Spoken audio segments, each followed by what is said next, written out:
It is a Friday night. We got World Cup. We got the United States pay-to-play system in youth sports. And of course, we got everything you need to know about the Home Run Derby. And yeah, it's been a hell of a week, but good news, you're amongst friends. We're the regulars. I'm Cody Decker. I'm Tanya Ray Fox.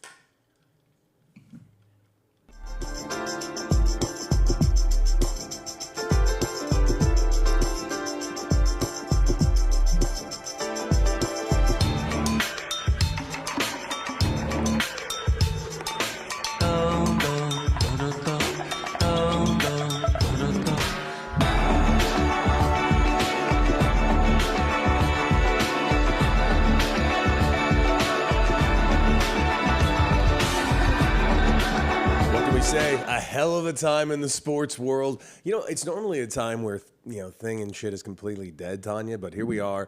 Plenty is happening. We still got the World Cup, another elimination game today, which, by the way, we had our first day without World Cup a couple days ago. Yeah. My liver, very, very thrilled. My mind and satiation of the bloodlust that is the World Cup, unsatiated was a problem. I didn't love it.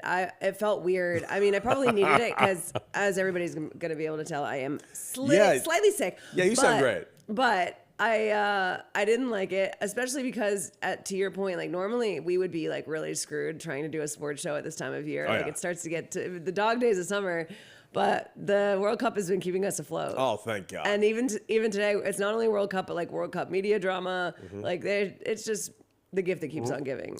Well, I love the World Cup media drama, which, by the way, is later on in the show, but I'm really excited to talk about it because, you and I have discussed it like a little bit here and there about the youth pay-to-play system and how bad it is in a lot of sports. And I look very forward to talking about it because soccer is a massive culprit, especially here in Los Angeles, California.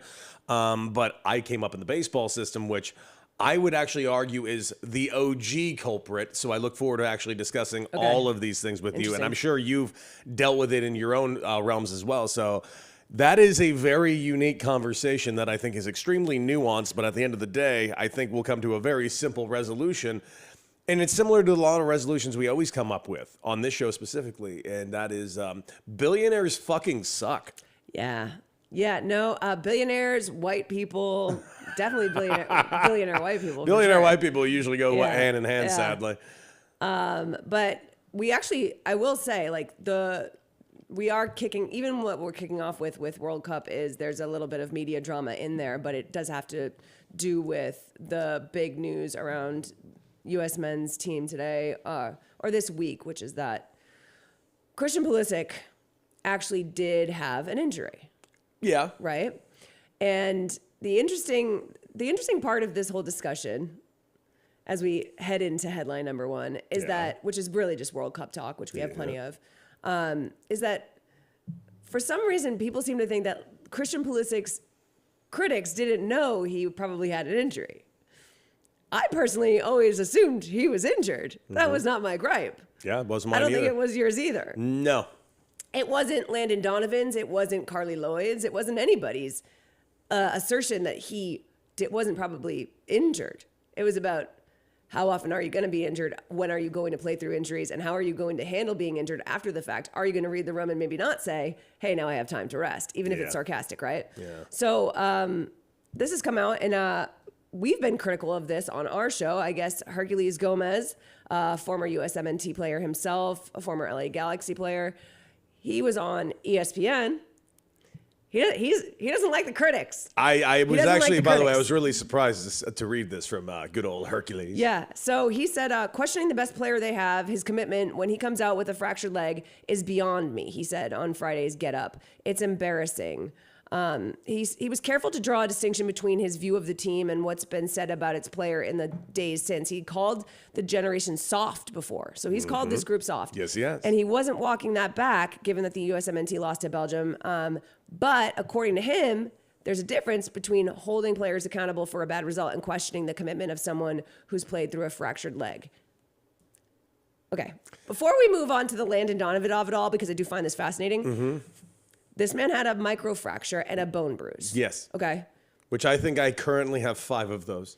So that's what I wanted to talk to you about. I was on Threads and I was talking to somebody and they were like, what have you ever played through? And I was like, so I've actually played through a fracture in my foot playing soccer. Every single professional athlete, most of the time, has a bone bruise or a microfracture or like, and I'm not saying that it doesn't fucking hurt. You just talked about how brutal it is on your body, for sure. It hurts. But guys, like, I hate to break it to you, but like, there have been dudes who've played on like borderline broken, like football on borderline broken legs. Football, we've watched quarterbacks come out where their like arm has to be popped back in, right? Like, I'm not saying he should have had to play through that, but what I am saying is that it is absolutely possible to play through a microfracture. Like if like that, they do need to be dealt with. Yes. And also, that was never our gripe. Our gripe was, if you are hurt, get off now. Do not limp around the field. Don't limp around for 5 fucking minutes, especially when your team is starting to gain a semblance of momentum. Right. Like, if that's the case, then you're just being selfish. So it's one or the other. You're either brutally hurt or you're selfish. Let me know which one it is. I will wait for your reply. And did you happen to hear what Landon Donovan said? I did. Okay, so... Wait. I should actually re-ask that. Which time? Because there's been a few things he said The most now. recent thing that he said where he was like... About his camp, about he's talking to people and this camp is getting in the way of things, how he interviews and it's driving people in Team USA a little crazy. And also that he was like, I went through this whole thing in 2006 where I had been the same as Christian. I was getting criticized, not even nearly as much as Christian has. Not even nearly, because there was no social media back then. Yeah. He talked a lot about like, I was in the same spot Christian's in right now, and I had to I had to go to therapy. I had to talk about things outside of soccer. I had to do so much work to figure out what my deal was, and like I didn't even have it as bad as Christian Pulisic. Like, soccer's so much bigger. Like, now social media is so much bigger, whatever. Yeah. And he like, a lot of it was like, I literally was him, so I'm not coming at him from a place of not understanding what it's like. And he was also quite critical specifically of Landon Donovan because he thought you should understand. And I will say this, Herculez did use... Well, that's what Herculez Gomez came at Landon and said he was a hypocrite. And I do see what he's saying by this, but I gotta say, like, the only thing that I really, really agree with Herculez on, and it's a word he used, and I do think it's fair because, we've all been hard on Christian Pulisic, but I do think it's been necessary harshness because, listen, he did miss the Gold Cup so he can do this. He never played with Poch before these friendlies began. Like, all this work, I think it's necessary criticism. However, I do appreciate Herculez referring to him as the scapegoat and how ridiculous it is that he's being scapegoated for the entire tournament because I do somewhat agree with that. He is the one we're picking. It's never one player. Yes. Right. At least but not, he is not in the 11. player. So someone's got to wear it. But, right, it's also, you're the highest paid player. You're the one on all the commercials. You're the one with all the endorsements. Yep. You're the one who's been called Captain America. Yep. Like, at the end of the day, you don't get to have your cake and eat it too. Like, you have to, at some point, embrace the fact that if you are going to take all the good things that come with being Captain America, the bad things are going to be that you're going to be the face of the failure. Yep. It just is what it is. It's just factual. I mean, is it fair? Not entirely, but... No, I mean, Landon Donovan took a lot of heat when he was on the team, and I also didn't like Landon. I was super critical of Landon during his run with the USMNT. Mm-hmm. When he was great, just like Christian. And also his attitude would rub people... I remember, you know? Oh, I remember. I remember he didn't get along with Clint, but they also had Tim Howard, right? So, like, they had a face that was beyond just Landon, was beyond... This has been Christian, and he's been perfectly fine to take the endorsements. Sure has. He's on the commercials. He's on the Capital One commercials. He's doing all the shit. Listen, and I don't begrudge you one bit. But then it comes with a price, man. Right. It comes with a price. A microfracture, dude. And the way ESPN wrote the article, they said he played on a broken leg. I'm like, you get the fuck out of here. I thought that was so weird. Now, do you remember when they were talking about how, like, Lamar Jackson was, like, faking having an injury? Like, he had, like, pulled a hamstring. They were like, did he even? Like, why did he? Yeah, dude, a pulled hamstring is worse in some ways than now a microfractured is a broken fucking leg. I couldn't believe it, but I could. It's like, he's Joe Theismann out there. Yeah, like, he tried so hard for you, America. Dude, he's fucking mildly sprained his ankle. Fuck off. Genuinely insane. And, like, not at all helpful to the conversation because most people weren't saying he wasn't hurt. Yeah. We know We're he was sick of him being hurt. He's only hurt. Actually. He's Mr. Glass, man. He's Jimmy Garoppolo, man. It's just like, I'm good. I'm done Dude with is you. always fucking hurt. Like, you're made of graham crackers. And that is, again, not mad at you, buddy. No. I just don't need you in a Team USA jersey every other year trying to convince me that you can help us win something that you can't help us win. And we are going to talk about building Team USA later on in this show and what it takes to actually build a team full of players that seem to approach football the way that someone like Balogun does, right? Rather than someone that Pulisic does. And you have to remember the U.S. women's national team, they've been really critical of Pulisic as well. Specifically Carly Lloyd, not my favorite person, but was a much better fucking U.S. national player than Pulisic's ever been. And Sydney Leroux, some other people have also been like, bro, like they're champions. You know, Hercules can say what he wants. Landon Donovan can say what he wants. They're not national. They don't got the golds. They don't got the World Cup titles. Yeah. The women do, and they're saying the same shit. So sorry, Hercules. At the end of the day, it is what it is. Completely agree. Let's go on to headline number 2. Well, it's not really. Yeah, I guess we're kind of staying in the World Cup realm. Let's go to headline 1B. What? Yeah. Just a quick little one hitter here. Bring it. Norway versus England is taking place in Miami. Yeah. At 5 p.m. Eastern time. Yeah. Now, normally they don't have the games at 5 p.m. Eastern time in Miami. Do you know why, Cody? Why? Because when the sun is shining at that exact time, one half of the field will be drenched directly in blinding sunlight. Interesting. And one half won't. And that team will be determined by a coin flip. So this is a little bit of a like drama added to this already pretty dramatic matchup to get into the semifinal between Norway and England. So it's Holland versus the England superstars, sort of. I think they're selling it as Jude Bellingham, who has a great relationship with, by the way. Have you seen the edits of Holland and Jude Bellingham? No, I haven't. I got to check it out. Oh, they're like best friends. Oh, that's awesome. You know what I saw today, but not to take you off track, but Yeah. I saw the commercials because I never saw these. Because apparently last World Cup, Holland was the only member of the team of Man U who wasn't in the 4 years World ago. Cup. Yeah. So the commercial of him just being bored at Man U. I saw that. He's just like mowing the lawn Yeah. and being depressed. Very hilarious. Really good. And now look at him. He's in the group of 8. Really good. Awesome. Yeah, it's great. So there's a lot of drama around that, and like good stuff, like good sort of like friendly drama. But FIFA's generally pretty strict about this. They made Jerry Jones put up curtains at AT&T. Yes, he did. When there was a game there. Which is hilarious that it turns out, he could do that. What? Put up Yeah. curtains. Oh, yeah. This was a problem a couple of years ago if we forgot. Oh, it's a problem every year. Yeah. It's a problem all the time. To the point where C.D. Lamb told George Pickens when he got there that he was complaining about the sunlight, like, and that through that window, and he was like, "Yeah, welcome to Dallas, dude. You got to figure it out." But yeah, it's a problem. So that coin flip is going to decide which goalkeeper is staring directly into the sun with either Jude Bellingham and the group of English players coming at them, or Holland, which is even worse. And I just it's just wild how this is so preventable by just moving the game to literally an hour later.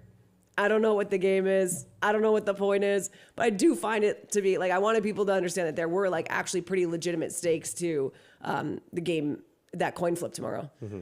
We like to set our viewers up for success, to see the drama, that to know what drama is potentially available to them when they turn on a game. Right? Yeah. Because if you were a casual viewer and you wanted to know what could possibly go wrong from the very jump, that coin flip's a big deal. Here's what I think they should do. They should make, a much bigger deal of the coin flip. They should make it they should sell it as if it's LeBron James the decision. Yeah. And make a 30-minute special I bet leading you into the it. crowd's going to sell it like they that. They will. And honestly, Fox, listen, you and I have been very critical of our former employers over the years. Yeah. I got to say, for the most part, they have been fucking crushing. I think it's been great. It's been really, really good. So if anyone's going to make a great little mignette of packages, it's going to be them right now. So listen, I'm still all in, man, on literally everything. Spain took that one today. Thank you. They were in my blind pool. They're all I have left right now. So I have a chance to win, but this matchup against France. I was rooting for Belgium, but only mildly. Yeah. Only mildly because of Lukaku, who I've rooted for forever. Awesome. Yeah, I love him. Who is inevitable. Except when you go against Spain. And by the way, speaking of inevitable, we can all agree Mbappe, greatest player currently living, not of all time. We can all throw out the Messi GOAT thing, whatever.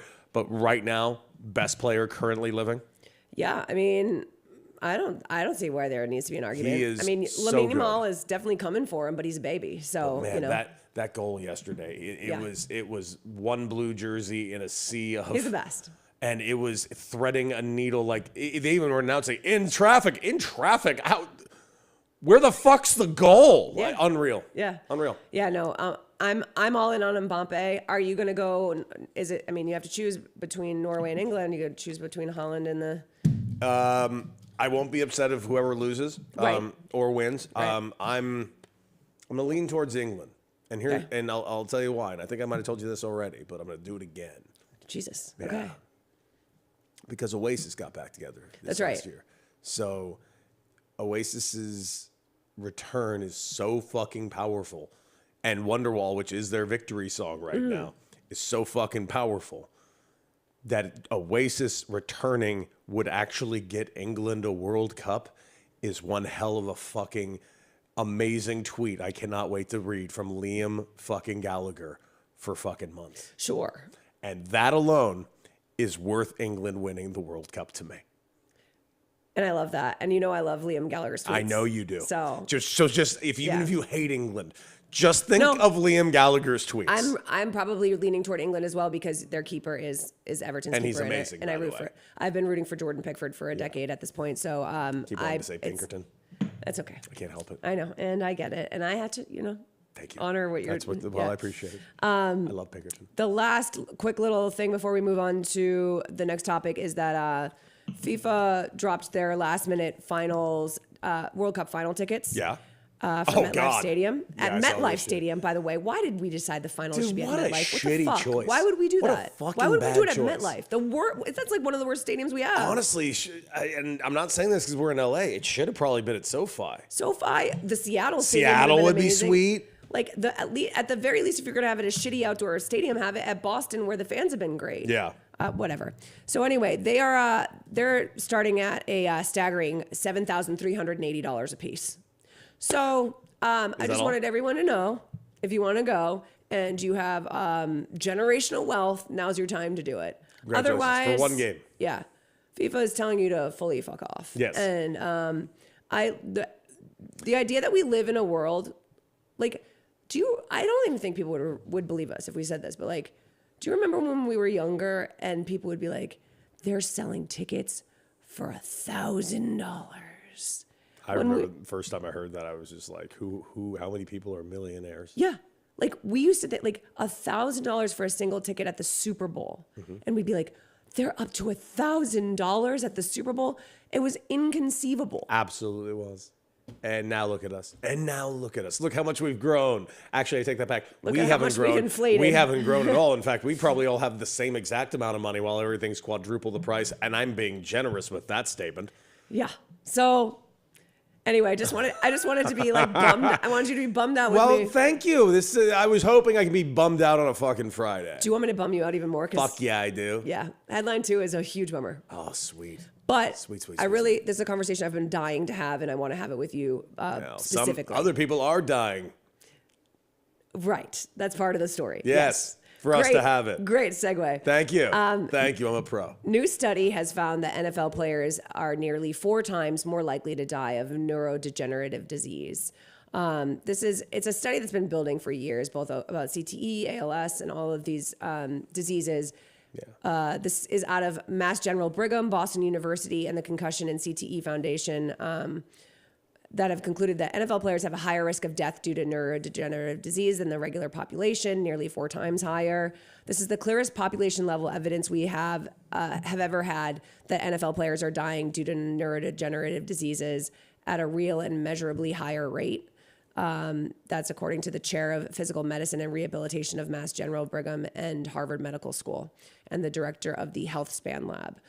The broad term neurodegenerative disease includes ALS, Parkinson's, and dementia. Yeah. Length of NFL career, not surprisingly, was a factor. The study found that the players with 5 or more seasons had nearly double the risk. One bit of good news is that NFL players generally live longer than non-NFL players. Per the study, the same genetic, environmental, medical, and behavioral characteristics that enable individuals to become professional athletes, such as exceptional physical and cognitive performance, resilience, self-discipline, as well as lower rates of smoking and serious early illnesses and injuries, also contribute to longer overall survival. So I thought that was really interesting. I've never actually heard people talk about the fact that because they are what we call, like athletic freaks, right? These are like specimens. Yes. In some ways, they're already built to live longer lives because of all these both mental and physical attributes that they possess. Yes. I can definitely see that. And I'll give you an example. Can I give you an example? Yeah, because I don't even think I'm one of these supreme athletes. No, you're definitely not. But, well, Jesus Christ. Jesus Christ. Cody, you were on such great shape. There were ways to say this. You could even lie, but be polite. Sorry about that. It's a fucking hostile. That's on me. That's on me. Hostile word. You're a bad friend. Anyways, I am not one of these specimens. Right. I can't believe what, Cody? Yes, you are. That's crazy. You're a fucking bad friend. You're a bad friend. I am not one of these specimens, but I will tell you, I don't get sick very often. Like I break down it's difficult for me to break down. Like I'm extremely like I don't break bones very easily. Right. I'm really hard to like knock out. Like I know this due to ridiculous trial and error. Right.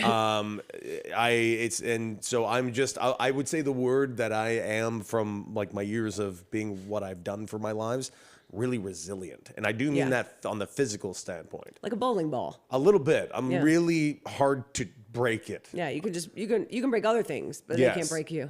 I'm really hard to break. I'm gonna give it my best shot. So good luck. You can mentally you can give it a shot. Yeah. Some have tried. Some got real close. Too close, I would say. Some got real close. Yeah. So the thing I want to talk about when it comes to this is I've talked about this several times across the course of my career. I have probably 10 to 12 videos on CTE and just the developments that have happened over the course of time here. And something that people ask me or sort of respond a lot is a lot of people say that they just like don't want to watch football because it's too violent and dangerous, and this is why they don't want to watch it. Mm-hmm. Or on the flip side, people saying, these players sign up for this. They sign up for this, and there's, so it's like, sorry to hear. I see both of these. Right? And to me, and this is what I want to present you with, is neither of those are the conclusions that we need to draw from this. Mm-hmm. I think that there is a better conclusion that we can draw from not only this information, but like how to use it moving forward. Yes. Tell me. First of all, I think that with any job where you're highly paid and there's health risk, there should always be a hazard pay type situation. A lot of NFL players are not generationally wealthy. They'll play for 3-4 years. They will have to have regular jobs when they retire. Not everybody is Patrick Mahomes and Lamar Jackson, right? So the idea that they are not covered, they don't have, health insurance for the rest of their lives after playing in the most profitable sports league in the world is crazy. And that should be an easy argument. I couldn't agree more. Like easy. That alone should be blanket done. Easy. I can't believe it's not a thing. Right. So there's that.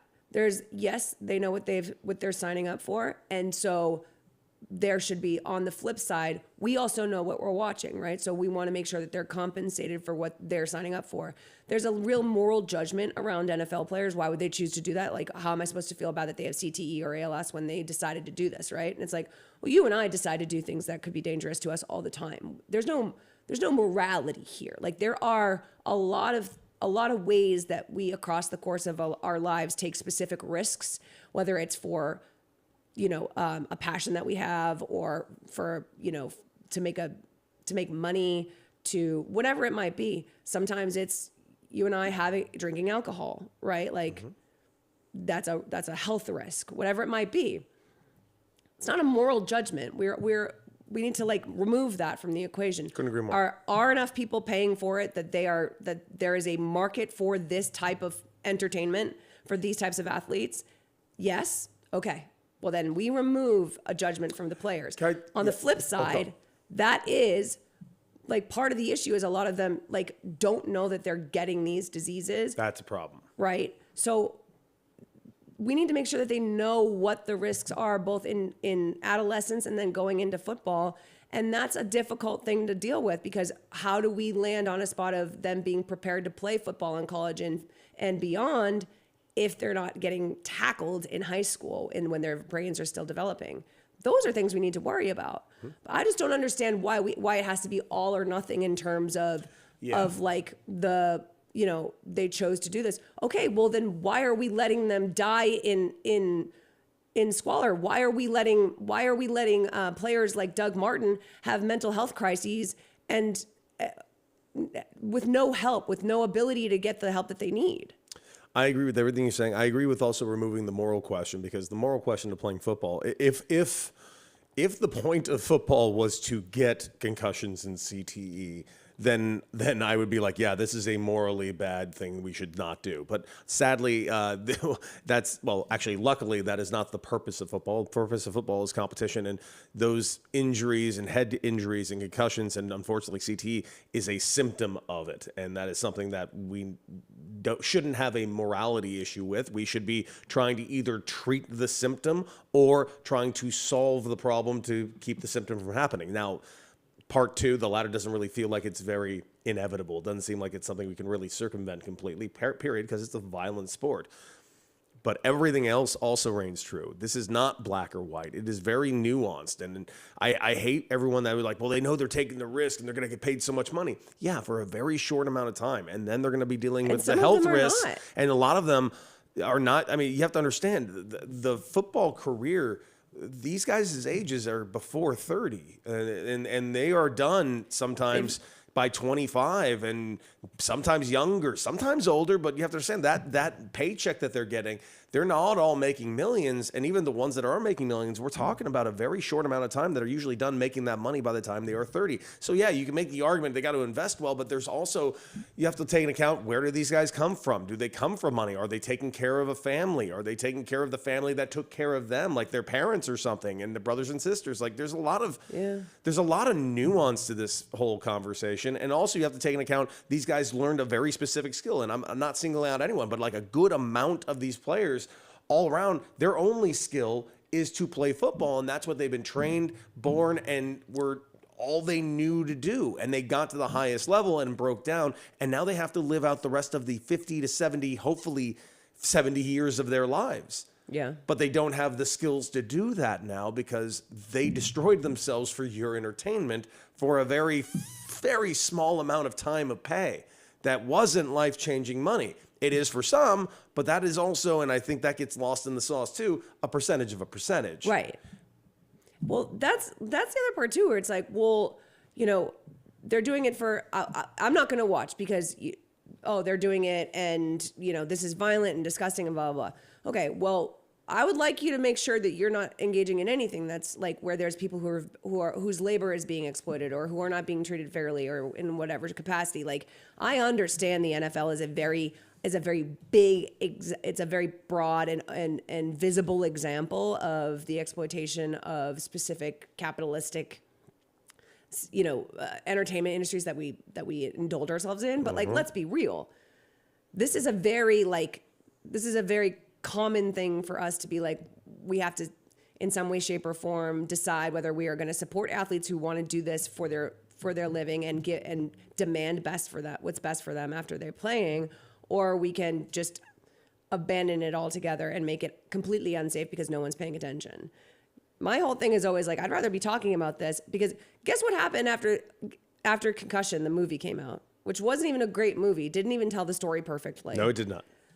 The NFL finally admitted that concussions that concussions are a part of the game, and that the NFL increases the likelihood of concussions. Yes, they do. And you know what? In 2016, I'm aware. It took them that long, right? Yes, so it's it like, did. Yes, this is the stuff, by talking about this stuff, it actually does make a difference. The NFL actually does have to take care of like their players in a way that they didn't before. So. I mean, I know it's not going to be in the cards for the players union, because the players union just is not strong in the NFL. But boy, oh boy, the fact that they have not fought for those guys to get health insurance for the rest of lifetime health insurance. That should be like at the very top of your fucking list. This is not the NFL of the 80s. Like, this NFL is like, I don't think people understand. Yeah. I really don't think they do.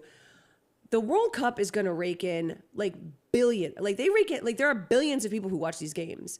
There's not a single league, not a single soccer league in the world, no matter how like big that sport is, not in South America, not in Europe, not anywhere, not in Asia, that makes anywhere near the amount of money the NFL does. Yeah. Do you know how fucking crazy that is? It's crazy. The most popular sport in the world by a mile. And all of the richest teams, the most profitable teams in the world are NFL teams. That league is just absolutely smoking every other league. Yep. So there's no reason not to do it. But I do think more. that people need to, number one, lay off the players completely.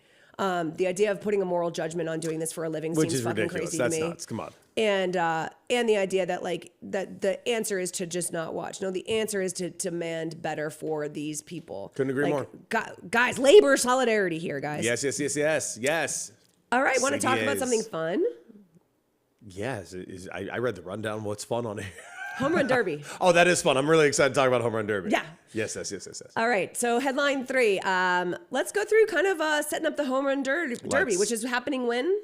I believe it's Monday. Monday because the game is on Tuesday, isn't it? Oh, Monday. So is it going to be during our show? I don't know. We have to figure that out. We may have to make an adjustment or maybe finally do our first watch along. Watch the Home Run Derby with us? We could watch the Home Run Derby with us. That's going to be Should fun. we just get drunk and watch the Home Run Derby, guys? Let's talk about it. Just saying. All right, so there's going to be 8 participants. Here's who's agreed to participate. Talk to me. We got Junior Caminero. Huge. Caminero. Tampa Bay Rays, young kid, by the way, was offered to the Angels for Shohei Ohtani along with like 5 other guys. Really? My God, the Angels would be a completely different team right now. That was part of that deal you were talking about. Junior Caminero was over there. He is a monster. Great pick. Can't wait to see it. I hope this is going to be his like national coming out party. I am going to be so annoyed if I say this wrong. Jack Caglianone. Jack Caglione. Caglione, really. Jack Caglione. Caglianone. That he says. How does he say it? Isn't there a G in there? Yeah, but I'm trying to say it Italian. Oh no, I ain't touching that. Jack Caglione is going out of the Kansas City Royals. Yeah. Powerful left-handed hitter. I don't know who any of these people doesn't are. move the needle for me whatsoever. Ben Rice from the Yankees. Yes. Okay, that's fine by me. Not one of the Yankees I would have liked. Are we gonna this is what I'm worried about. So Wilson Contreras from the Red Sox. Okay, cool. Jordan Walker from the Cardinals. Okay. Bryce Harper, ever heard of him? Absolutely. Kyle love it. Schwarber, ever heard of him? Absolutely love it. Love Okay. it. Good. So- We got 2 stars in there and a lot of young guys. And there should probably be one more that'll be added there. So I don't know who, because that's only 7. I want another name though. I could use another star. Well, I'm worried about this turning. What I don't want to happen is for this to turn into the dunk contest. If we can get Vladdy Jr. in there, that Yeah. would be good. If we can get, we got 2. Why isn't we can't do Aaron Judge anymore? We're just He's out of hurt. that now. Oh, he's hurt. Yeah, he's hurt. He's been hurt for a while now, in fact. So Aaron Judge can't do it. He's hurt. Stanton's hurt. Ohtani got scratched tonight, so they're treating him with some kid gloves Bring right back now. Pete. He's not an all-star this year. They have to be an all-star. Got to be an all-star. God, who else? Who's on this team that'd be good? Max Muncy wouldn't be bad.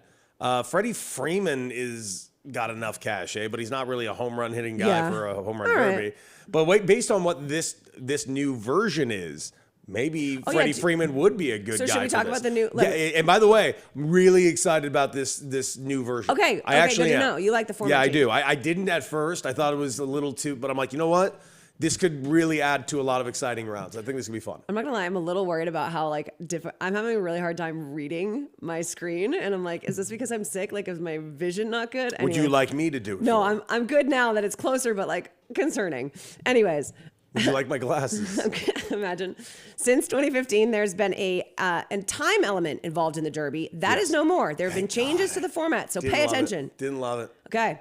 So instead of trying to hit as many homers as possible during timed rounds, each of the 8 Derby participants will start each round with a finite number of swings. 20 swings in round 1, 15 in round 2, and 15 again in the final round. All swings will count against a player's swing allotment, whether it results in a homer or not. However, a player who homers on his final swing of a round can keep swinging until he doesn't hit one. I love that. Love that. Kind of go on a little bit of a roll there. I love that. So here's the deal. Yeah. I love this. I actually really, because I loved the old format. The original format was every guy gets 10 outs. Anything that's not a home run is an out. Okay. Very simple, very easy to do. I remembered that. Like, Yeah. that was kind of what I think, is that what we grew up with? That's kind what we of? grew up Okay. with. Now they have since changed the time thing. I hated the time thing. From I the hated the get-go, time thing. and I hated it last year. Now I'm glad we're going to something that's a little closer to the out Yeah. thing. Allotting the swings, I think, is a good idea. Guys, adding that little you can go on a roll type thing. Now, granted, you could just go back to the original format and call it a day. Mm-hmm. And I like that they're making sure that it's bracket play. So they're reseeding everybody from what they did in the first round. So the next round, you get the four through one. I like the bracket play that they're going to do. I think this is all really done really smartly. I think this will also be visually really good. And you know what I love about it? This is why I hated the time thing. Truly hated the time thing. And this is going to get it back. Home runs are fucking majestic, man. Home runs are fucking beautiful, dude. We played baseball as kids to fucking hit home runs. And you know And what? we watch baseball To as see fans. fucking home runs. see home runs. Hit the fucking ball deep. Hit it out of the fucking stadium. Hit a ball fucking 500 feet if you're physically capable. I want to see fucking home runs because I want to see somebody hit a ball and have the crowd, ooh, ah. That's what the home run derby has been missing since they went to this time thing. They basically made the home run like regular. No, it was like a huge bummer to watch. It looked like watching batting practice. Exactly. And like, yeah. This is going to be a fucking event. Like Yeah. Josh Hamilton, he lost his fucking mind. But there was a time where Josh Hamilton Oh, yeah. was a fucking superhero, and it was because of that home run derby. Mm-hmm. That home run derby in Yankee Stadium. If Josh Hamilton kept his shit together in the real world afterwards, Yeah. which he didn't, Google it, or if you want to have a better night, don't Google it. Yeah. Just trust us. Just trust us. If Josh Hamilton kept it together, Yeah. and I made a movie about Josh Hamilton's life, it ends at that home run derby. Yeah. By the way, he went on to win like 2 MVPs, but I would end it at that home run derby because that home run derby Narratively, would have just- been the perfect Well, arc. in the movie, you have him win the MVPs and then win the home run derby. Like, you just change the narrative a little bit. Just to You could, make it yeah, we can do it like how they did with the that shitty Freddie Mercury movie. Yes, exactly. Yeah, You just change it Bohemian around a little Rhapsody. bit. He's like, no, it all happened before this. Yeah. And Freddie Mercury, by the way, was the worst member of the band. Yeah. He was actually in a band with 3 Eagle Scouts. Right. Yes, Who exactly. coincidentally produced the movie. I have something to run by you. This has been somewhat of a hit on my social media. It relates to home runs. Oh God. It relates to the World Cup. I'm Yeah. morbidly intrigued. So I was asked on my Instagram AMA this week while I was sick. I got a did shout an out on AMA. that. That was you cool. did, That's so absolutely. cool. I retweeted it. Yeah. Reposted. Yeah, you reposted. And I was asked if you were the commissioner of any league, if you could be the commissioner of any league, what's the one thing you would change? In what league would you do it? So of course, I'm like, I'm going to MLB. I'm going to MLB. I'm bringing it back. I'm bringing MLB back to like above baseball. I mean, above basketball, above football. I'm going to bring MLB back to being a real America's pastime, and this is how I'm going to do it. We've been watching the soccer. We've been watching penalty kicks. Everybody loves penalty kicks. If your team's not in it, I know exactly what you're to say. if your team's not in it, but I'm going to give you the exact way of how it's going to go. If your team's not in it, you love a penalty kick. We're in the playoffs. This is only playoffs, just like in any other situation. This isn't only a playoff rule. You're tied after 9 innings. You get 2 more innings. You get 2 more innings to try to win the game. If you can't win it in 11 innings in playoff baseball, we go to home runs. We go to the home runoff. It'd be the same type of situation. You get your 3 best batters on each team, right? Every pitch has to be between 60 to 70 miles per hour. It has to be in the strike zone. If it's outside the strike zone and you don't swing, you get it back. Like, that's a no-go. If it's under 60 miles an hour and you hit it and it's a home run, got to redo it. Over 70, you hit it, you get the home run. Outside the strike zone, you hit it, you get the home run. After 3 rounds, if it's still tied, you go until you win a round. That's how you win playoff games that go past 11 innings. And you're telling who's pitching? So, it is still the other team's pitcher, but you have such parameters that it has to be. You can't do like a cool curveball or anything like that. It's literally just you throw a 60 to 70 mile an hour pitch right down the middle of the strike zone. There's no universe. This is what happened. You're telling me this is the pitcher now. Yeah. Who just pitched. Yeah. Now has to go on the mound. No. It doesn't. No, it can't be the like. It can't. So you don't use your closer. Okay, so the next guy comes in. Yeah. So everybody has a specialized. The bullpen. You have yes. Everyone has a specialized 70 mile per hour pitcher. Yes. 100%. And he's allowed to throw what pitches? Only one pitch. You decide what pitch he's allowed to throw. All right. So I can foresee a lot of issues coming out of that alone. No. I'm saying the pitch that I'm not saying you. I'm saying you tell me what pitch should the home run pitcher have to throw. He can only throw a fastball. Exactly. But it can't be a two-seamer. It has to be a straight four-seam fastball. Yeah. But it can't be high, and it can't be over 70 miles an hour. It can't be over. How is he going to throw a strike from 60 feet 6 inches? You tell me. I mean, well, when they do the home run derby, those balls are about 50 to 60 miles an hour pitched. Yeah, but they're also Right. 40 feet away. Right. So They're on a platform. Yeah, they're further away. So you want the other team to provide a bullpen pitcher to pitch on a platform? No. They would still be. They'd be on the mound. But they would have to throw the ball between 60 and 70 miles per hour and throw strikes with it. Mm-hmm. One, this sounds incredibly fucking hard for everybody. Yeah. This sounds like a good way to just make a bunch of dudes ground out over and over in a home run derby situation. You want to increase it to between 75 and 85? No, I don't want to do this at all. This is a horrible idea. You say that. But like, once you get the parameters right, whatever you want them to be, right? And you get the notification on your phone. Whoop. There it goes. You get the notification on your phone that a game is going to a home run off. You're telling me you wouldn't be excited. But hitting is this is the problem. Hitting is too much of a specialized, like almost random skill. Some guys have more power than others, but to put them in a situation where a guy's pitching from the mound and has to control a pitch at that speed from that distance. Well, then have your own pitcher do it. However you fucking want it to go. I'll give you an example. When you're facing BP pitchers and you're going to a home run derby, the guy is on a platform. He's like right in front of you. Yeah. This is the fucking playoffs, baby. It's high stakes. Let's go.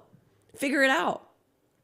I don't think that's going to be as enjoyable to watch as you think, for one. Well. I fucking hate this. I mean, you've just talked about how crazy these pitchers are now, right? Like, these guys are so used to hitting crazy stuff. If they're just throwing you like a ball down the middle, it's going 75 miles an hour. No, then everyone would be amazing in the home run derby. That's not the case. That's my point. What I'm saying is in the playoff scenario, they could definitely hit home runs in that situation. They could absolutely in my hypothetical playoff situation. Oh, boy. It wouldn't be like the home run derby, but we would call it a home run off or whatever. Penalty home runs. I mean this as nicely as possible. I hate this idea. People love it. I hate this idea. Why do you hate it? Because baseball is because every one of these here's the thing. There's more of a crossover between soccer and hockey, more of a crossover between soccer and basketball. It's teams going back and forth trying to essentially get into a goal. Baseball is just diametrically not built that way. And yet we have a home run derby. That is a stretch. That is a reach. There's dunks in basketball. There's home runs and home runs. But those are in baseball. I hear what you're saying, but you also see what you're saying is two just completely different things. Dunk off. Fuck me.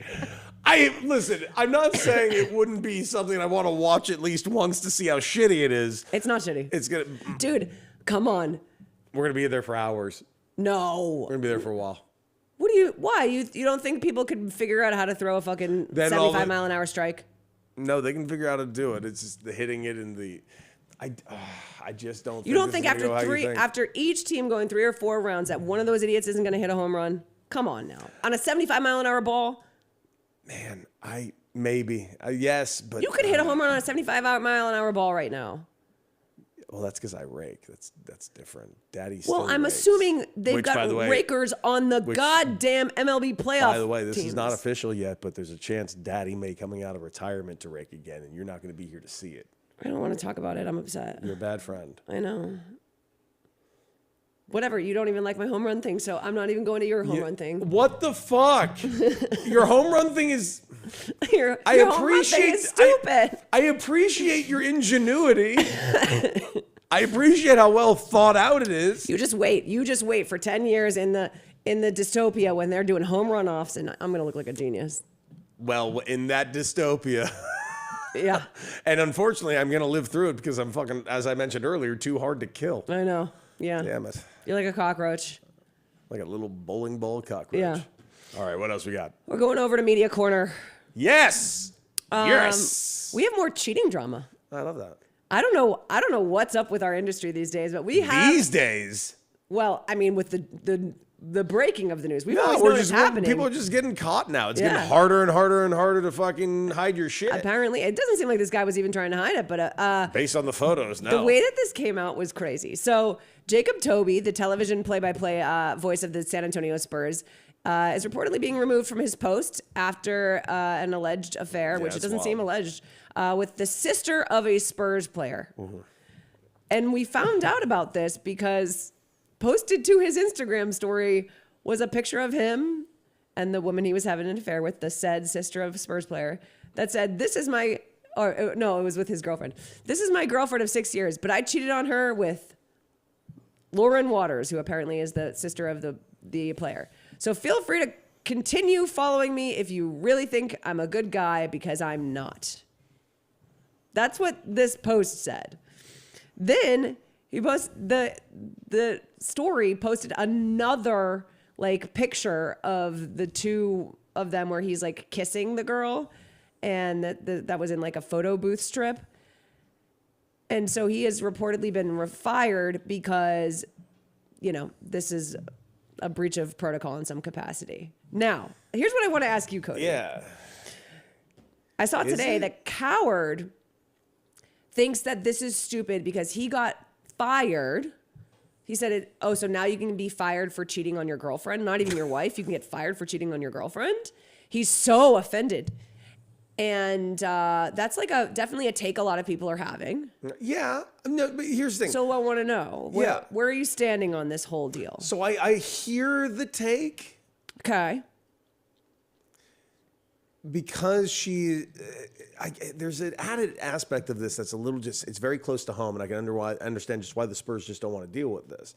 Like, it's a player on the team's sister. I don't know. Like, I will freely admit, I don't think I've fully formed my opinion on this yet. I do think it is interesting that the guy is getting fired for cheating on his girlfriend, but the fact that it is so close to a member of the team does present a very, very realistic conflict of interest, because he needs to be at least seemingly so unbiased while calling the games, and while having I guess not even, it's weird calling it an inappropriate relationship, but just having a secretive type of relationship with said player. I don't know. It's something about it. I could kind of see what their points are, but I'm also understanding the issue as well. I think, and I'm having some trouble reconciling what the right answer is here. Well, I think that maybe you can give me some perspective. So I don't think he's being really fired for cheating on his girlfriend. Yeah. I think he's being fired for having a messy public drama that exposed his affair with a Spurs player's sister. Yeah, that's what he's being fired for. I don't think they give a shit about him cheating on his girlfriend. They definitely care that it was with a Spurs player's sister, because that absolutely, to your point, is a conflict of interest. Mm-hmm. You have to call the game. Now, Lindy Waters isn't exactly a starter, but like at the end of the day, there is a problem when you have that type of relationship with the players as a broadcaster. However, I do think that if this was just one of those things where he'd been dating the sister and, you know, or like he cheated on his girlfriend and then they broke up and the sister came around and whatever else, and this was low key, he doesn't lose his job over it. I do think that like the biggest part of it is that I'm so distracted by the TV. I do think the bigger part of it is that it's a messy public thing. Like we talked about this a lot with Diana. Like once it becomes messy in public, people don't want to deal. Yeah. No, People don't want to deal. And like this is clearly his girlfriend like got a hold of his phone. Oh yeah, I got his right? phone and started tweeting. It's fucking it sucks. It sucks. It sucks. It sucks. I don't think it's not. How about this? But like, I can't stress enough. It's not my business. I don't want to see people lose their jobs over this kind of stuff. And also, I get in this particular case, like if none of this messy public stuff happened and they just said, oh, they fired him because he was cheating on his girlfriend with this other woman, I would think that sucked. Yeah. I'd be like, why? We can't keep firing people who have affairs. Everybody's having, like, please. But the messiness is just like, well, now what are we signing up? Well, the messiness is you inadvertently brought your team and your employer into it. Yeah. And it's now in the press. And now, if he had just been cheating on her with a bartender, no one would have cared or given a shit. Yeah. But because you did this with like a figure that's very connected to the team, and now the team has to answer fucking tabloid things about it. Yeah, now you've kind of become a distraction to the organization. I don't like it. I'll freely admit it. I don't like it because I don't think it should. I don't know. It's tricky because I kind of get both arguments here. I don't think the guy should lose his job for doing it, but the employer kind of probably felt like they had no choice. Yeah. I fucking hate that for a lot of people. I don't think he has to lose his job. I do think that I understand why he did, only because of the messiness. That's pretty much it. That's the only reason. I truly don't think that the sister, like, dating the sister of one of the bench players is really that big of a conflict of interest. Neither, but how this I get that happened. they can call it that. Between you and I, we know that there's way bigger conflicts of interest happening among these teams, among reporters, whatever else. This part is just like, it's the nightmare. You and I, like, it's the nightmare is that like your personal life is dragged into the public eye, and then your employer has to has to put down their fist, like this. Well, what are you gonna do, man? It sucks. I hope the guy gets another gig. And he will. I think he will. Yeah. I saw that Michelle Beadle was defending big him. support of him, yeah. And how about this? No, if Michelle supports somebody, I don't even need to do more research. I will. Just and if trust you her. support somebody, I also feel the same way. So it's sort of a chain, a chain reaction of. So I trust her opinion on somebody, and I will echo that. All right, go Jacob. Good luck on your shit. I'm very endeavors. sorry about how ugly this has gotten. Also, maybe landing somewhere that's better than San Antonio. Break up with the girl before you cheat on her. Also, yeah, just a side note. It just makes things easier. All right, last story in Media Corner.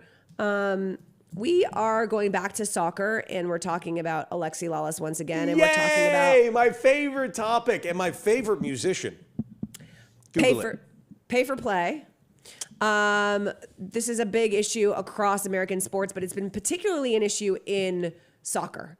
And Alexi Lalas has been defending the pay-to-play system that soccer utilizes, youth soccer utilizes, that development programs utilize across the country for a while. And the argument has existed very specifically since Jurgen Klinsmann came in, and there were certain criticisms lobbied at the USMNT and how they developed their youth programs. Yes.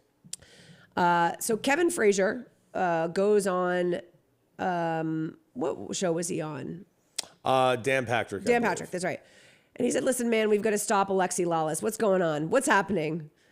He said, I've been listening to some of his takes, and I thought Thierry Henry was going to kill him. Zlatan wanted to take him out at one point.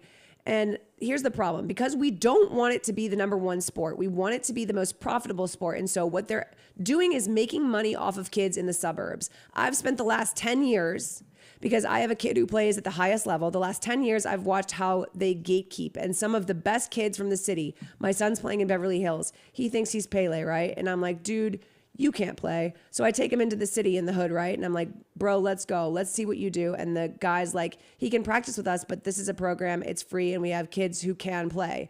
And I mean, they're dicing my son up. And it took him like 3 to 4 weeks before he even played a game as a 9-year-old. Like, He's talking about literally being like, I have a rich kid in Beverly Hills who does the pay to play thing, and I take him to this place where he gets absolutely lit up by kids who cannot pay to play, who are just playing in their free leagues. We have the fucking soccer players, Cody. We have the fucking soccer players. Well aware. They're all over the fucking country. We have the athletes. We have the athletes. There's a 350 million of us. Of course we have the athletes. Sure do. Of course we do. We are elitist fucks. Sure are.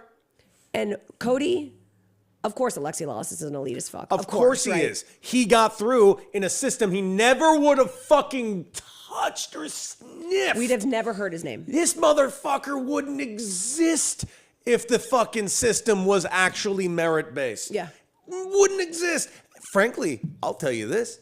I might not exist either. I didn't do travel soccer as a kid because it was too expensive. If I was invited to play on teams, it wasn't happening. The expense, the money, the travel, all that, like all the time I couldn't fucking do it. And I was very lucky that I played for club teams. But and also I will say I also chose to do competitive dancing instead. Mm-hmm. I could but both was not happening. Yeah. So and trust me, the pay to play system it's worse now than it ever was. Baseball, honestly, is one of the original culprits of this gigantic clusterfuck that we currently have in all of youth sports. This is not just a soccer problem, but soccer is a fucking soccer big and problem. hockey are the worst. Big and problems. that's why they are the whitest sports very often. Baseball's a big problem. Yeah. Basketball is even a problem, but you kind of are. This has ruined basketball culture. Yeah. The AAU, which is like very similar to the pay to play traveling soccer teams, the same thing with the baseball, the same thing with hockey. AAU has started to ruin youth basketball culture, and the recruitments and like. It's really tough. Like, it's why the whole league is full of Nepo kids. It's not that they're not good at basketball. Of course they're good at basketball, but they're Nepo kids and they got the opportunities. And of course they're the ones we find that are good at basketball. And there's also the aspect of high-end training that you can get access to, the coaching that you can get access to. I was very lucky growing up in Los Angeles, California, and the coaches that I got to work with one-on-one with, coaches I never should have fucking rubbed shoulders with, but I had the opportunity to do so. I learned a lot. I trained a lot at a very young age, very specially for baseball. I was, then because of my specialized training at a very young age, I was then heavily recruited to play on a lot of teams because at that point I was like decades ahead of every kid my fucking age around the area. By the time I'm in high school, I'm leading the state of California in home runs. I'm recruited to every college. I go to UCLA. And by the way, I'm still looked at as one of the fucking bad ones at this point. I got to UCLA, and I wasn't even one of like the main recruits on their team, and I led the state of California twice in home runs. Mm-hmm. I go to UCLA, I have to fight for playing time. I finally get it because I was good enough to get it. Monster years out of UCLA, I don't get drafted to pro baseball till my fucking fourth year. And I was drafted in the 22nd round, a round that doesn't even fucking exist anymore, by the way. Yeah. I can't stress it, and I did get to the big leagues, but they also told me because there was no financial investment in me, it just kept going. And all of that was started at a pay-to-play type of system that existed. We were breaking away in baseball from the AAU system, but it got even worse because it went to the club ball system. And my God, the club ball system that exists in not only soccer and in baseball and in, oh my God, youth sports is the private equity fucking field day fucking wet dream that came to life that will just pump money into every private equity forever. They have to do nothing except for tell and sell you hopes and dreams. And we're not getting the best athletes. Not even close. And we're getting the worst athletes. We never were, right? We were always missing out on some of the greatest athletes because of these things. But of course, there are like the stories and the breakthroughs. And it's not like, I'm not one of those people who thinks that we need to trauma hoard all the kids from the hood and those are the best stories. That's not what I'm saying. I'm saying there are a lot of incredibly talented athletes in all of these places that are not playing soccer or hockey or baseball anymore because they're just completely priced out or the programs don't even exist there, right? That is just a reality. And when you look at this United States team, if you're Alexi Lalas and you look at this United States team, there's no world in which you can see Balagoon, who wasn't raised in the United States, who was raised in a place where the soccer programs were very different, where the investment was very different, where you can't see the difference in attitude, where you can't see the difference in the lack of entitlement. Like, it's just different. You can tell it's night and day different.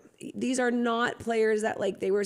And if you look at the team we've put together and you look at the country, no, we don't need the best NFL players to be soccer players. We don't need the best baseball players to be soccer players. We don't need the best NBA players to be soccer players. Instead, there are hundreds of thousands of kids who aren't any sort of athlete right now who would be the best player on the team right now.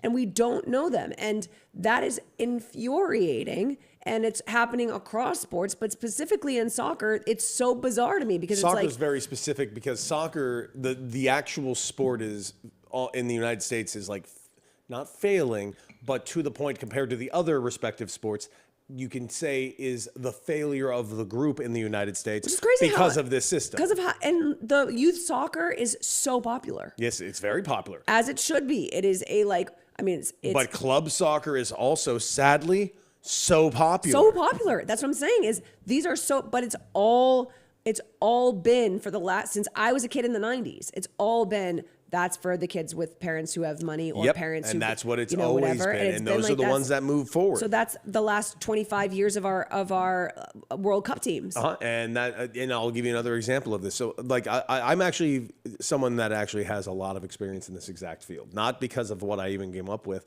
because when I retired into two jobs, into my media job, and I was also made the executive director of a sports nonprofit. And my job's goal was to get as many kids into college and get them an education out of the city of El Paso, Texas, to get them an education because El Paso, Texas had such low college attendance and college graduation numbers. And the idea was to hopefully get people to go out to college and get them into college through the sport of baseball and softball. And that was the goal. And the real goal was to get the lower income kids get them trained, teach them without having to charge them a ton. So I was trying to basically sponsor low-income kids into a proper training program that was a separate training program so we can get them up to speed physically with all of the kids who had money that were training, that were now physically better than them physically, but weren't better athletes or weren't better baseball players. They just didn't have access to what these kids had access to. So that was the whole point, was just trying to get these kids who didn't have the money to get them access to the training so we can get them into college. Yeah. My God, if I can tell you how fucking hard this was to do, because the system is just too fucking ironclad. You can't get people to pay, the people that can't pay for it, you can't get them to, and the people that have it don't want the people that can't pay for it to be there. It's just the fucking worst.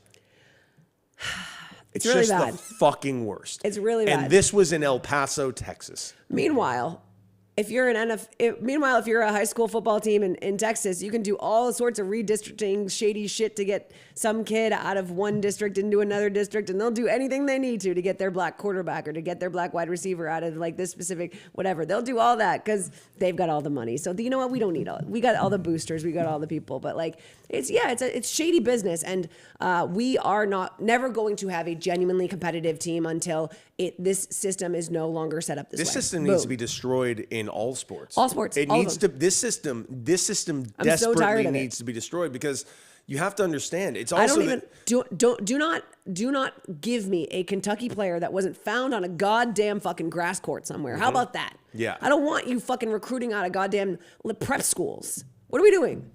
What are we doing? You're recruiting out of prep schools? Come on now. Dude, no wonder it's a bunch of fucking Christian Pulisic and Weston McKinney's who were like, and by the way, those are the good rich kids that came out of there. Imagine how many shitty rich kids they had to grew up playing with. That's our best. I know. That's our best. No, that's our best rich kid. The cream of the crop of the rich kids. You could get. They'd all be gone. They'd all be gone, except for maybe our guy that's the son of Dude, it's so wild. Anthony Freeman, Yeah. Antonio Freeman's son. Antonio Freeman's son. Why can't I think of it? Is it Anthony? You know Antonio Freeman from the Green Bay Packers? Yeah. His son is Alex Freeman. he's like talked a lot about like being a dad, like raising a kid who was like, as soon as he said he wanted to do soccer, I was all in on soccer. He's like the best dad in the world, and his kid is on the men's national team. And like you haven't seen them talking about this? No, I haven't. I gotta fucking. Oh yeah, Antonio Freeman, dad of the year. Like, so shit, cute. I'm gonna go look right into this. Yeah, it's really cool. But he talked a lot about like, as soon as he told me he wanted to do that I was all in on that, and basically saying like, I didn't even know much about soccer because, well, I thought we were gonna be a football family. But like, wipe the slate clean of all these like prep school kids. And I just can't stress this enough. That's what youth sports is right now, and it has been for years. But now it's just so blatant and it's so ugly, and it's one of actually my biggest passions at this point in my life. Like, if there's one thing I wish I could really affect change and fix, it is this. It is stopping the showcase culture that exists right now, where you're getting all these low-income families to believe that spending $1,000 on one weekend showcase is going to get their kids seen. It's taken over everything, Cody. I watch American Ninja Warrior. Like, me and Chris have watched it forever. That show, American Ninja Warrior, the obstacle course. Yeah. No. I know it well. So we watched it for years and years and years. And for a long time, it was just regular people could wait in a like walk-in line. Of course, you had the people who were invited back, the like people who you knew every year were going to be there. But then there were people who would wait in a walk-in line and get their opportunity to go on the course and make a name for themselves. Now, there's those people for sure, but there's no walk-in line anymore. That you got to be invited. And most of the fucking kids that come in are Utah Mormons, rich white kids whose parents buy them gyms or send them across the country to train with these people. It's everywhere. It's like every single that you can get your hands into. The ballroom dance world. My sister is a professional ballroom dance teacher and a competitor. The ballroom dance world is it's all who has the most money. It's all the rich white kids from Utah. It's all like always, constantly. It's psychotic. It's not even just sports. It's like literally every single like thing you could do as a kid, any sort of hobby you could have. Fucking rock painting's going to be taken over by the rich whites pretty soon. Yeah. When people say, who is the greatest baseball player of all time? My answer honestly should be, we'll never know. We'll never know. We'll never know. I always think about that story of, I tell my mom this one all the time. I like the Deion Sanders talking about how the greatest athlete he ever knew was his cousin who was a crackhead. No way. I never seen that. Deion Sanders, dead serious, was like, I'm not the best athlete. My cousin, and I forget what his cousin's name was. It was like a cute little like sign of like kind of hick name. But he talks about his cousin and he was like, oh yeah, like he was fucking way better than me, but he would just ended up being like, whatever. And I believe him. You know what I mean? Like I think there's so many of those stories out there where it's like, and Deion Sanders is one of the best we've had in the last fucking 40 years. Yeah, it's just the idea that people think the word inclusion is somehow, well, actually they are right. Inclusion is exclusion of the shitty. That like, yeah, we are including better talent. That's what inclusion actually is. Well, that's why they hate it. And some people really don't like it because that's why they hate it. It's really bad to find out that you're truly not the exceptional one. It really makes me sad. Bothers me. And that's I think why Alexi Lawless is so defensive, is because in a world where we actually like let people like where we actually go and scout and find the best players and money is no object, Alexi Lawless never touches a fucking field for us. Christian Pulisic never as good, and Christian's great. Christian's a great soccer player. I'm not saying he's not. He touches the field. He's our 7th to 8th best player. That's the peak. The only player I can tell you off the dome would have been a fucking star on that team no matter what is Tim Howard. That's it. Tim Howard was a world-class goalkeeper. We got really lucky. Other than that, never had a player that would have been on that team no matter what, if all things were level. And to your point, I mean, you might not have even ended up with the career you had. I very likely wouldn't have. Right. If they were going in and getting the ball players from baseball is just as expensive as that sport is, and it just is. And I was lucky enough. Now we weren't like a rich family, but we were well enough that I could do these things. And my mom brings it up all the time of how my baseball life basically kept our family paycheck to paycheck because it was fucking expensive. Yeah. But I luckily was good, and my parents were not good. My parents were that type of parents that they felt that this was worth the investment for me. And I will be forever eternally grateful to that. But I'm also aware that's also not entirely normal. And I am very lucky that I just happened to be hit with a fucking lightning bolt, that everything came together that led to me to do that. Yeah. I'm not arrogant enough or fucking disingenuous enough to assume that I wasn't at least stupendously lucky my entire life to achieve the things that I got the opportunity to achieve. I do genuinely think that people, I'm going to say this, I'm going to say white people in America, if we have succeeded, there has been luck. Like, outside of the whiteness, but like, I just don't want to speak for other people, because there are a lot of people who have to work like 12 times fucking harder to get anything done. Yeah. So I'm going to say for you and I, for us to not, like, when I was going to college and like I got an internship at NBC Sports Boston, like that just happened to be available in the industry I wanted to go into. And I got that internship, and that led to an entire career. That's luck. Did I earn the internship by interviewing and getting the opportunity and winning the internship? Sure. But just having it available to me, being born in a sports city where like I could go and be working with Boston Celtics legends. The first dude I fucking met had 10 NBA title rings. Now, if I'd been born anywhere else in the country, I wasn't going to walk into a news station and meet somebody with 10 NBA title rings. That's luck. It's fucking luck. You know what I mean? Like, when I got my job at the NFL Network, part of the reason I got it was because they saw that one of my references was Dan Shaughnessy.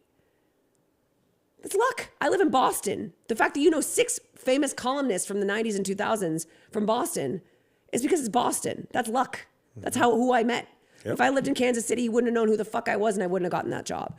So, I think it's really disingenuous when people don't. Yeah, no. By the way, Chance, I appreciate it, because Chance is trying to say you earned it, Cody, with blood, sweat. No, I did. I put in. Don't worry, I put in the work as well. But doors were also open for me that required me to put in. There are hundreds, if not thousands, of people who would have worked just as hard as Cody, who would have worked just as hard as I did, and done just as much with the opportunity, if not more. And that does not mean like we're not going to fucking prostrate ourselves. No. Whatever. Like I'm not. But that's just a reality. No, that's just a reality. Like I worked really hard. My parents also had enough means that I could work hard in certain spaces.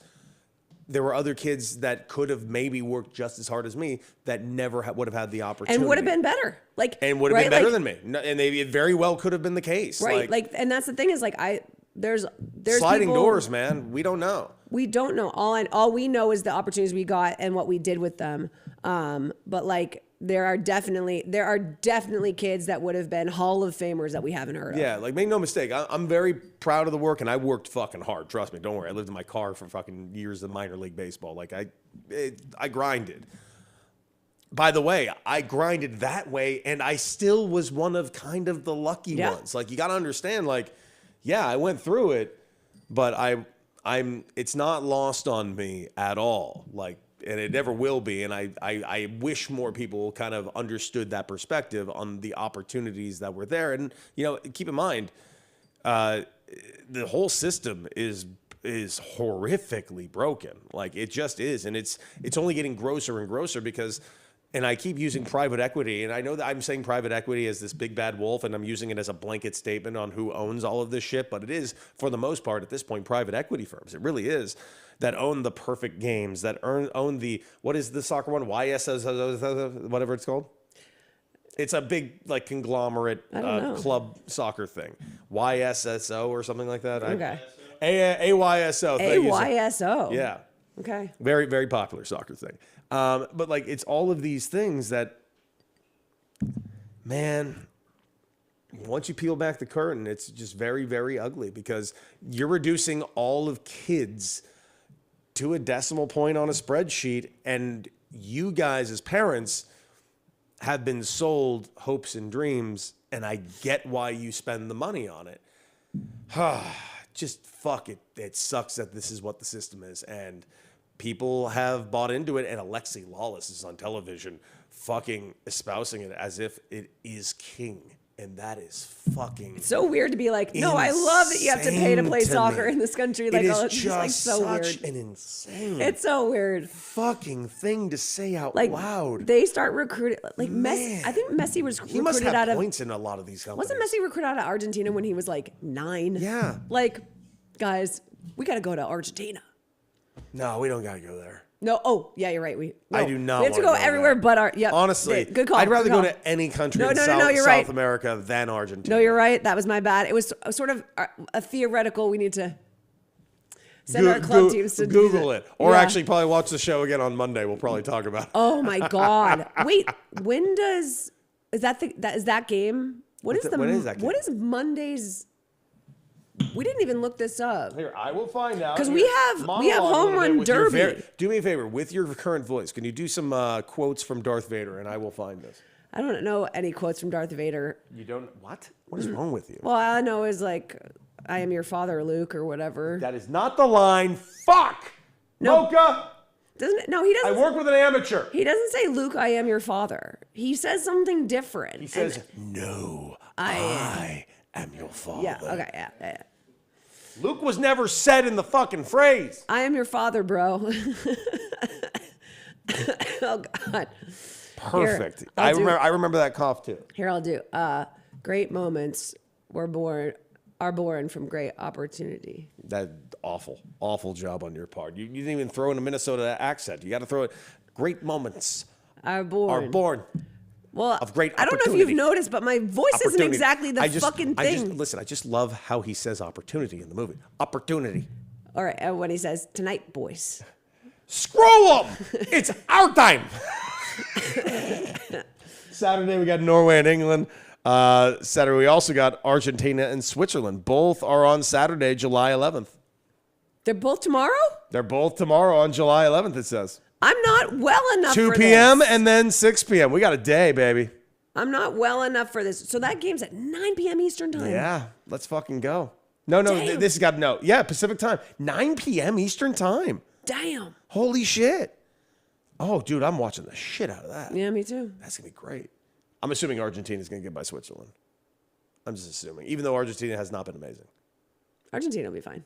Yeah, They want Listen, them. I'm a huge fan of Argentina. We all are. Switzerland? No, it can't be. They're playing who? To Switzerland, July 11th. Am I think I'm too sick to be doing the show anymore. Switzerland's in the fucking what am I missing? Apparently. What's happening?